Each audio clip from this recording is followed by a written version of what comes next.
আমাদের দেশে কিছু মৌলবী সাহেব আছে, এটি দোয়াই করে কবে বন্যা হবে, তুফান হবে, ফাউন্ডেশন আছে, টাকা তুলো, খাও, দেও, আছে না? এটা এক ধান্দা।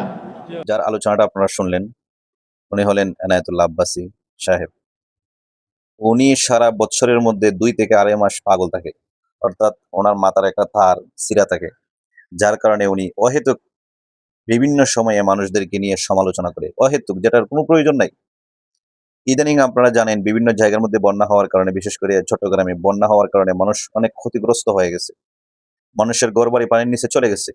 এমন টাইমে আসুন্নাহ ফাউন্ডেশন বলেন, খেলাফত মজলিসের আমির আল্লামা আমানুল হক সাহেব বলেন, সহ আরো অসংখ্য অগণিত ওলামায়ে কেরাম ওই ক্ষতিগ্রস্ত মানুষের, অন্যায় ক্ষতিগ্রস্ত মানুষের সাহায্য সহযোগিতা করতেছে। এটা অনেক বড় একটা উদার মনের কাজ, ফজিলতের কাজ। সেখানেও এই এনায়েতুল্লাহ আব্বাসী সমালোচনা করতে হবে। কিসের জন্য? আজ পর্যন্ত কোথাও কোনো জায়গায় কোনো মিডিয়াতে আমরা পাই নাই যে এনায়েতুল্লাহ আব্বাসী স্বয়ং নিজে গিয়ে মানুষদেরকে অ্যাভেলেবেল সাহায্য সহযোগিতা করে বনবাসী লোকদের জন্য সে নিজে গিয়ে ত্রাণ দিছে, এরকম কোনো নিউজ আমরা পাই নাই। কিন্তু আসুন্নাহ ফাউন্ডেশন প্রতিনিয়তই প্রতি সময়ে সময়ে যখন এরকম চমৎকার চমৎকার পদক্ষেপগুলি নেয়, ওই সময় কিছু উলামায়ে সু থাকে যারা সমালোচনা করে। তার মধ্যে অন্যতম তারসিরা হলো এনায়েতুল্লাহ আব্বাসী।